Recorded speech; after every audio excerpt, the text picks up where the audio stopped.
Dan gardín sean násoch. Tá muid a goil cuid go na hóráin tradiisiúnta sin na chasa beidir an bun an buí agus fiúin mar chuoine tú ar chuid go na versaí go leor go na hóráin rá mar hampla Cuisle í néil tá gardín sean na ásach a bhíle grá geall.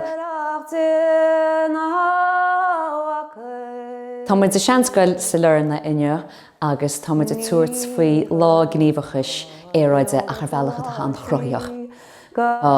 An tugra seo mar chuide go thugra Erasmus Plus agus tá héana agus an Dr. Mairéad Hurley a gobar seo le písa le drám óg iontach. Is bailach atá an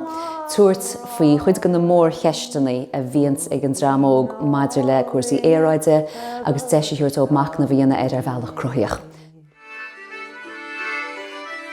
Tá mis sé gobar mar léachtar agus taidiúir chláisian tróide im le clia ach tá mo chóíonn seo nindrúáin agus tá gobar ar tugra Eorpach clíce Young Campaigners for the Climate. Tá ealaíontóir iontachán tá Becky, Peadar Tom, Maeve, Gormla agus Éanna agus tá muid gobar le chéile bíonn siad ag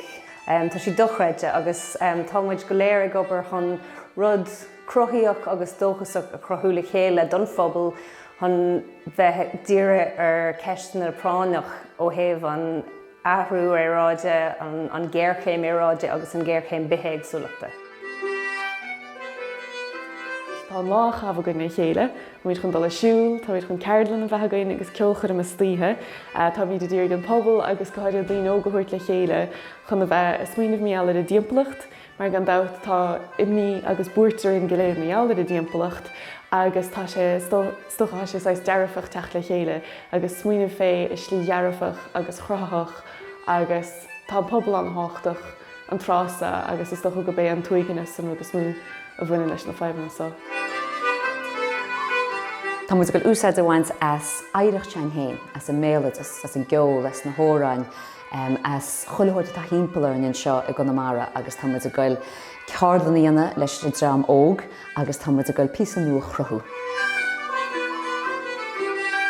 Dumsa mar taidiúir ag breanú ar an éidechas óíochta agus an éidechas le haidh inmhúnaíochta. Tá sé soléir dumsa ghfuil sé antáhachtach bheith ag tosnú go háitiúil agus ag breanú ar na rudaí atá thart agus an nádúr agus an éireacht agus na tradiisiún atá againn mar tá severas ann agus is féidir linn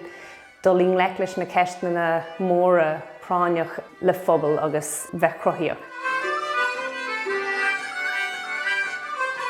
Fágan an spás cruthaíoch sin, fágan sé seans ó dhuine bheith dóchasach agus beidir breanú ar rudaí ar bhealach eile agus ní ar an gná bhealach.